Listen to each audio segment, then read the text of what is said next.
Dobry večer. Hello, good evening. My name is Matt Thompson. I am the Cultural Affairs Officer at the U.S. Consulate in Yekaterinburg. Nice to see all of you tonight. This is English You Can Use. This is a program where you can learn something that's practical, something real, that you can't learn in a book, or usually can't learn in a book. So if this is your first time, we're really glad to see you. If this is your 15th time, we're even more happy to see you because we like that you keep coming back. I have a great show tonight for you, I think. I hope. Maybe it's above average, but I hope it's excellent. Tonight we have a special guest, my colleague, Tony Groh, a native of Texas. We'll have a great conversation about what it means to be from Texas, which is exciting for me because I grew up very far away from Texas. We're also going to learn a little bit about Silicon Valley slang as we get ready for Global Entrepreneurship Week, which is next week. I have 4 or 5 ways you can say no politely when you don't want to do something, but you don't know how to say it other than no. This would help. And I'm going to give you my top 5 movies or shows that are on Netflix right now. And if you don't have Netflix, maybe you can find these shows somewhere else. All right. So I see, I'm going to say hi to everybody tonight. Marina, I see Svetlana, Anatoly, Ethan, Vikrant. Nice to see all of you. We have a good crowd here tonight. Let's keep it going. I want to see if you know somebody who can use this information, pass it on to them. We'll have another special Thanksgiving program in 2 weeks on November 24th. So let's get started though with top 5 shows on Netflix. Do you like movies? I like movies. I like Netflix a lot. I like Amazon Prime. I like everything that's out there. But during this pandemic, it's been nice to have something to watch. And there's something about watching many, many episodes that makes it more satisfying. It's like reading a book, not just a 2-hour movie. All right, so let's go through some of these movies. And the first one I'm going to share with you is the best one. It's my top one right now. It's called The Queen's Gambit. And when my friend recommended it to me, I said, The Queen's what? This is a movie about chess. It is fascinating. It is really, really good. It is filled with drama. It's dark. It's happy. And it involves Russia. It's a great movie that shows Americans and Russians competing in the world of chess during the 1960s. I highly recommend it. Wonderful actress with the lead role. I forgot her name, but check it out. You will not regret it. So The Queen's Gambit. Second is Tony may laugh at me. He's in the background here. Emily in Paris, I'm going to recommend. Now, the only reason I recommend this is if you need a little escape from reality. I've never been to Paris. This makes Paris look like the most beautiful place on earth. It's a silly show. It's not anything to take serious, but if you need a little bit of an escape from your daily life and the pandemic, Emily in Paris will do the trick. And the lead actress is Phil Collins' daughter. Little trivia. Third, The Good Place. I've mentioned this before a couple months ago. I said The Good Place is deceptively good. It looked very strange and stupid when I first heard of it. It's made by the same producers and writers as The Office. So it's a silly show on the surface, but really it's a lot about philosophy and very deep thoughts about life. Highly recommend it if you want to start to learn a little bit. They speak quite quickly, but I think you'll like it. 4, Cobra Kai. Cobra Kai, and I know my colleague will like this. Cobra Kai is the sequel many years later to The Karate Kid. If you have not seen The Karate Kid, it is a 1980s classic. And you can learn a lot about what it's like to live in Southern California. It's a fun show, not super serious, But if you need, it's I think there's 2 or 3 seasons, and I watched the first season in like 2 nights, and I thought it was pretty good. So check that out. And lastly, uh, if you want a documentary, The Last Dance, with about the Chicago Bulls and Michael Jordan. Excellent. If you like basketball, you like sports, or Michael Jordan. It's very long. There's 10 or 11 episodes, and they're all at 60 minutes to 90 minutes long. But if you do remember those days in the 90s when the Chicago Bulls were the best team on earth, you'll get a kick out of watching this. So those are my recommendations. So I'd like to know what you are watching. What are you watching these days on TV or through the internet to get by? I know a lot of people are spending time at home because they can't be out. So I'd love to hear if you have any recommendations for me. Maybe you have a Russian serial or a comedy that would be a good recommendation. So, all right, let's move on to, let's see, next scene. All right, so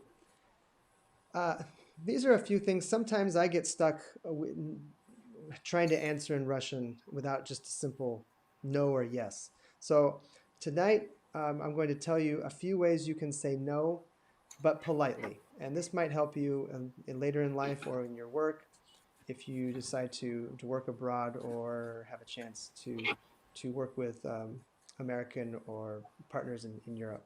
So the first way I would say no politely would say, I'm sorry, but I can't.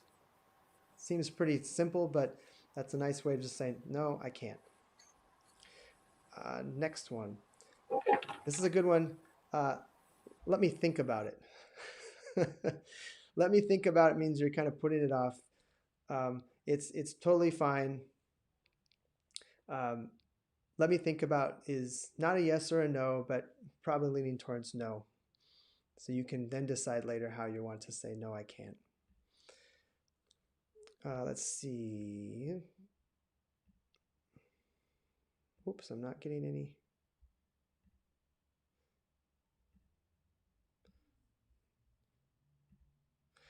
Another one is, I'm afraid I can't. Now, that doesn't mean я боюсь, что я не могу. I don't think that translates correctly in Russian, but it's a nice way of kind of saying I know. So remember that. I'm afraid I can't. I'm afraid I can't. Another one, very simple. I'm sorry, but I can't. I'm sorry, but I can't. So those are some really easy ones to use if you get stuck in a bind. I'm sorry. I'm afraid I can't. Let me think about it. These are really, really practical to use. They're not very hard. I know all of you can speak really well out there. So to try to intentionally, if you get in these situations, to use these actively. So we're going to do some Silicon Valley slang. If I can get my... So unicorn. Unicorn. Does anybody know what a unicorn is? A unicorn is a startup that's worth more than $1 billion. So it means it's something very, very rare. So if you hear this term used in maybe the news, or if you're anything connected to the tech industry in the United States, a unicorn is something that's worth, it's a great company. So Airbnb would be a unicorn. There's Uber is a unicorn. All these ones that make it to the very top are considered unicorns. By the way, if you can ask, what is unicorn in Russian? Is it unicorn? I've never heard that word in Russian. Another one, pivot. Pivot. Do you know this word in English just in general? Pivot, it means to like move. But again, I don't know what that word is. In Silicon Valley, a pivot would be changing your product based on user feedback. That makes sense? So you have a product, people don't like it or they want you to change it, so you pivot, which means you change direction and then you based on what people told you. Один дорог. Okay. Thank you, Svetlana. Okay, great. Let's move on to the next one. Hockey stick growth. This is appropriate for Russia. People who lovers of hockey. Hockey stick growth is when you build something that people really want and you see the growth of usage go up like a hockey stick on a chart. I've also read that this is when you manipulate numbers to make a graph make you look like your statistics, your analytics are really good. But you just have to know that it's something when you have a huge growth in your product. All right, so let's get back. Let's see here. Is Tony here? He is here. So that's my advice for tonight. If you want to watch this later and check out the films or the shows I recommended, if you have recommendations for me, let me know. If you know of some other ways to politely say no, tell me. Or maybe you can tell me in Russian. How do you say "Извините, пожалуйста, я не могу"? I don't know if that's right. All right. So I'd like to welcome my colleague Tony Groh, who doesn't have his hat on tonight. He's looking very, very, very good. Are you there, Tony? I am. Welcome. Thanks for joining us tonight on the first kind of snowy night or second snowy night here in Yekaterinburg. It's good to see you. And you've done a lot of videos over the past 2 years while you're here at Post, and many people know you as kind of like Tony from Texas. What? Tell us what's the most unique thing about being from Texas? I guess it would have to be kind of the Texas attitude. A lot of people in the United States do not really identify with Texans, and I think we appreciate it.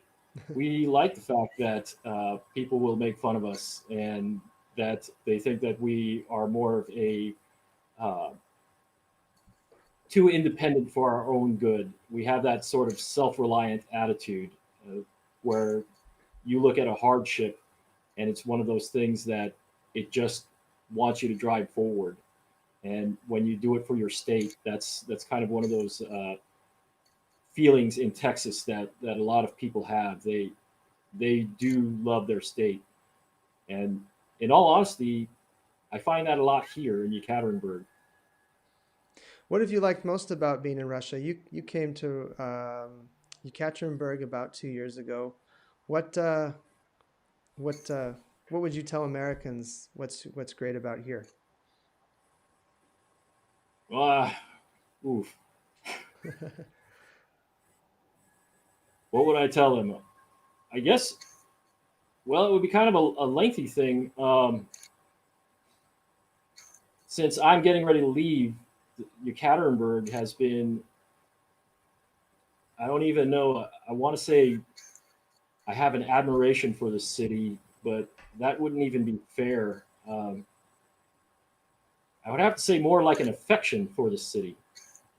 And I guess the reason is that when I first arrived here, I had been able to see some of the nice things about walking through Yekaterinburg. Especially, I got to see the ice festival, and just the amount of people that went out, and there was a sense of like a lust for life. They they were really dedicated to, especially teaching their kids to enjoy things like just sliding on ice, being outside. These were some very unique things that I thought, wow, this is really one of these communities. This is a an atmosphere that I had never thought was actually existed. Um, Basically, from the way I was raised in the United States, we did not know a lot of things about Russia. So I managed to see the ice festival, and then I was completely blown away on, well, I would just say, just taken back when I got to watch the Dane Poveda, and I got to see the Immortal Regiment. And one of the unique parts of that was just to see how everyone was paying honor to their relatives who contributed to their great victory. The the thing that always impressed me was that when things were so bad, and one of the nice things about the English club is I do get a lot of firsthand, or I'll say, history being described to me by a lot of the members in the English club. And it's one of those things that when you are able to tell somebody with pride about your history, your nation's history, it really sends a message to the listener.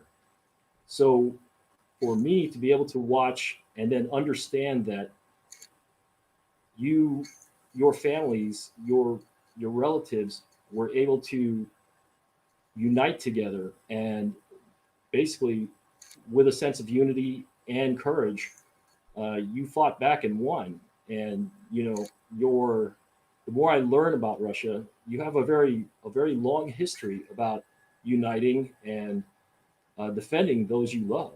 So that's a that's a very big thing in my heart, that just to see how you are as a people.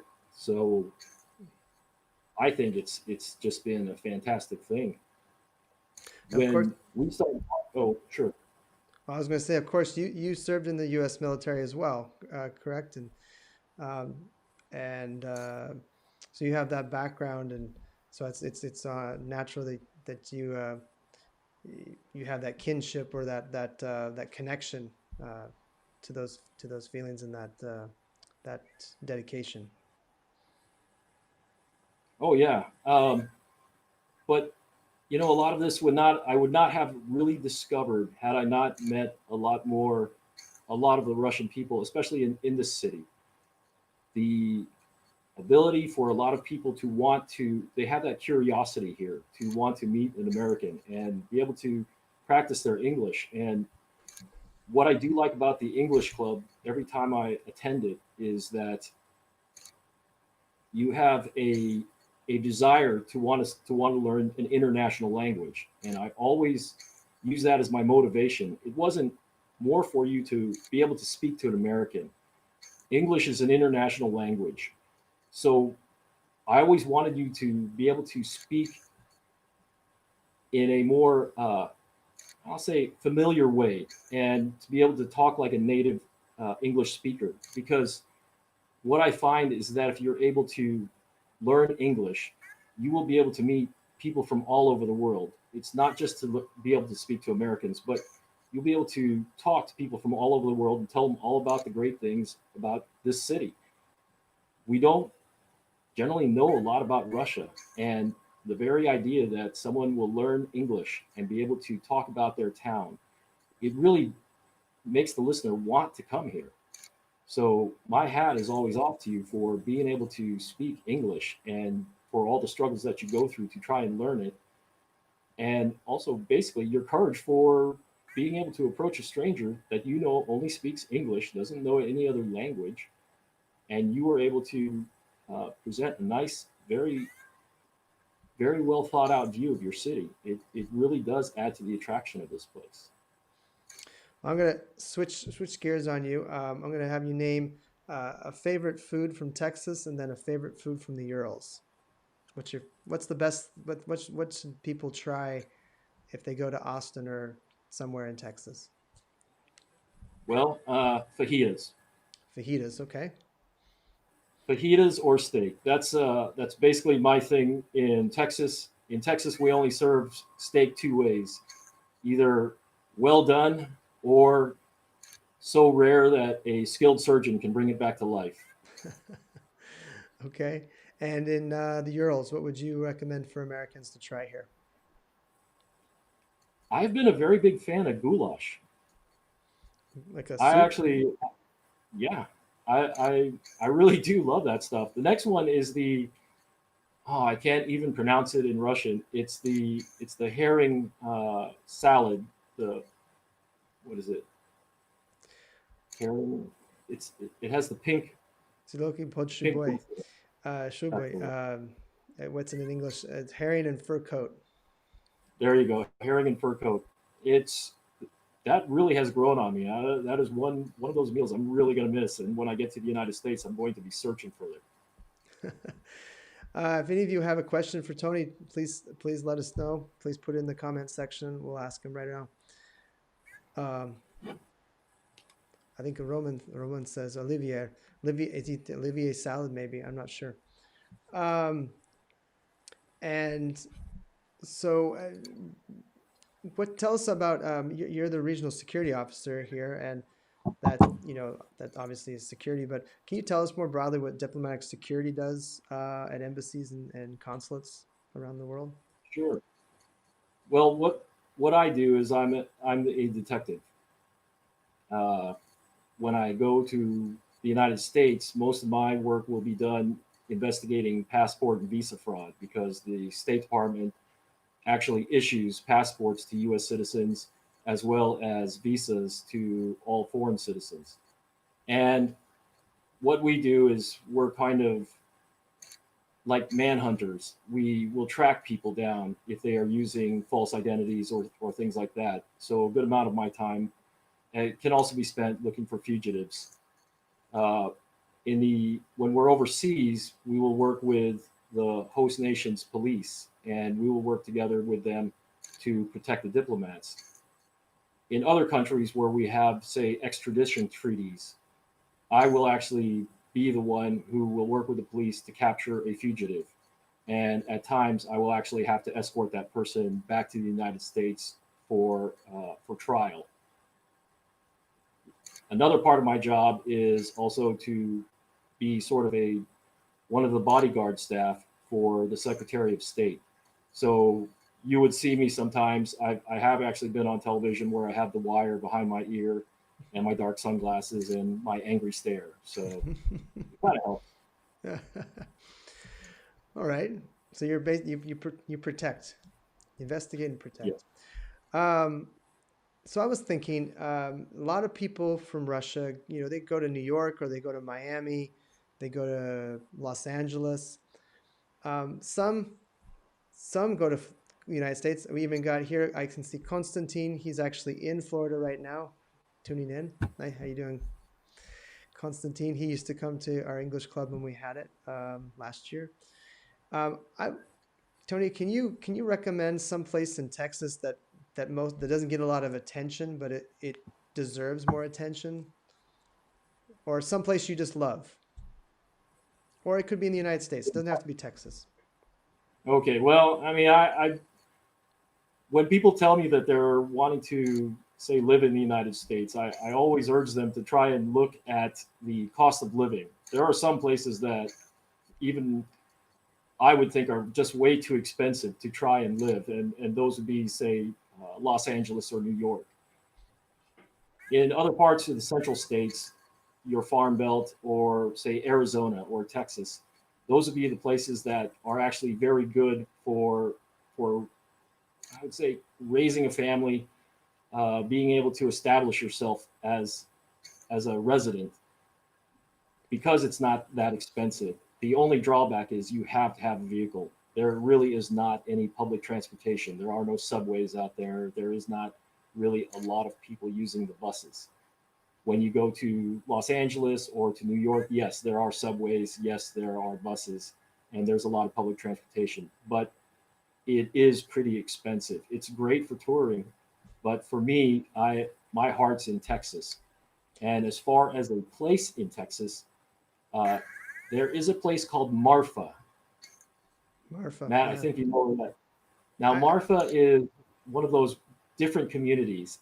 It's almost like an artistic community, mhm. and it's a very small town. And when you go there, you will see that the restaurants they have that communal type of spirit, and the restaurants will alternate the days that they are working so that the other restaurant does not lose business.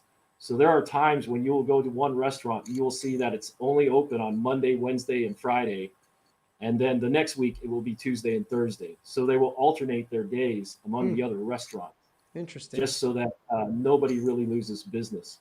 But it is a very big artistic community. And then what also I do enjoy about it is because of the contrast. You will have these people who are very artistic, but at the same time, they have shotguns and deer rifles in their house, and they go out and enjoy a good time of target practice or hunting. So it's different. Yeah, Marfa is that's a unique example of it's out in the middle of nowhere. It's not close to really anything. Um, it has some unique shopping and artistic galleries, I understand. It also has a Prada store, which is out in this kind of strange. You can go and buy Prada directly from the dealer, but there's absolutely nothing around it. So uh, it's a unique community, definitely. Um, well, I'm really glad that you could be with us tonight. Tony attended almost, I think, all of our English club events over the last 2 years in person, and I know you'll miss them. And I know lots of people really love to hang around and chat with you. And it was, we're trying to recreate this here to a little bit, but it's a little harder. So Yeah. we have great. Actually, if I could, for all of you who I did manage to meet, I can't thank you enough.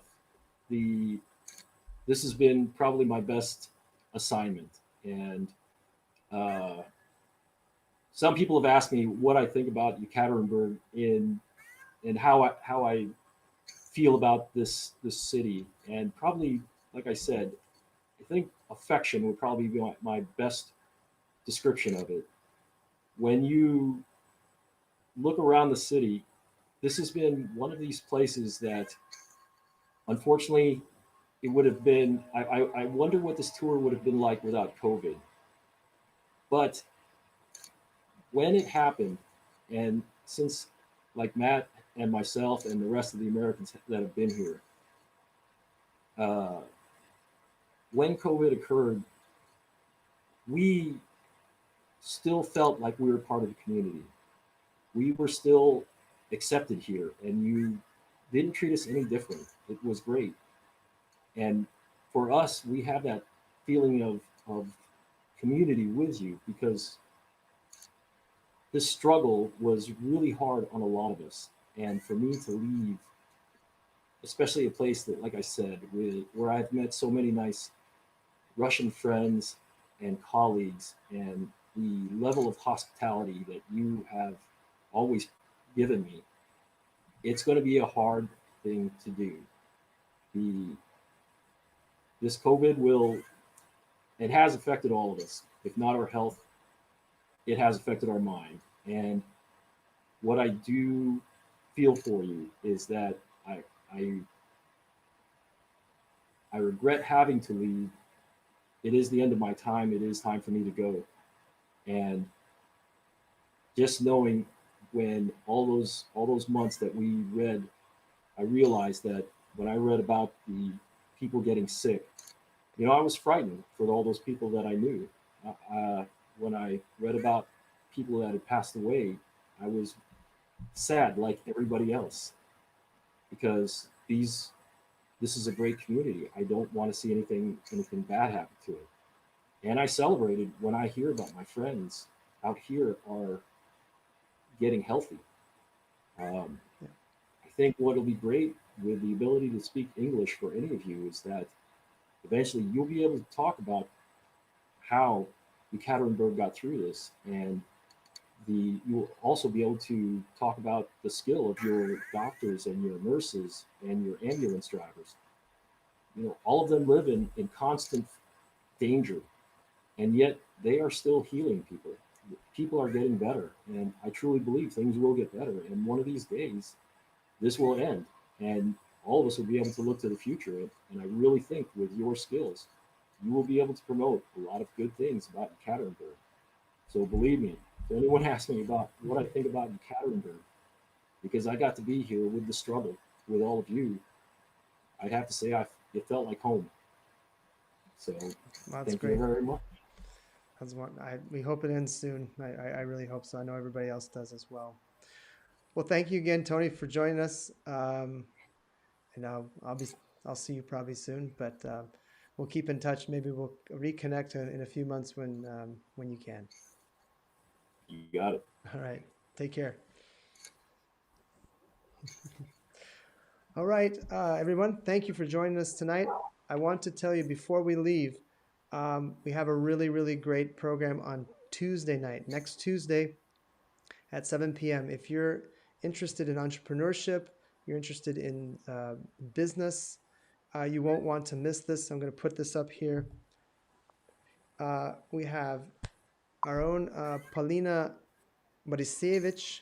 She's going to be our moderator. She is a journalist and entrepreneur, and she's going to have a discussion with Marina Magilka from St. Petersburg. She is the founder and creator of Marina Lingua and two other businesses. She lives in the United States and in Russia. She can tell a lot about Silicon Valley and what's going on. She has, I think, three or four YouTube channels with more than 4 million subscribers. She's done a great job with her business. She's going to be with us live next Tuesday night. The program is in Russian.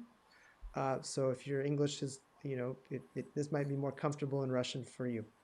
Anyway, our next, let me see if I can get back here.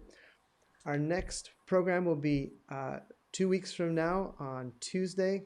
Well, a little less than 2 weeks. Tuesday, November 24th. I hope to see all of you. We'll have a Thanksgiving special. We'll have some prizes, and I'm looking forward to it. All right. Have a good night. I wish you the best. Be kind and keep an open mind. See you soon. Bye-bye.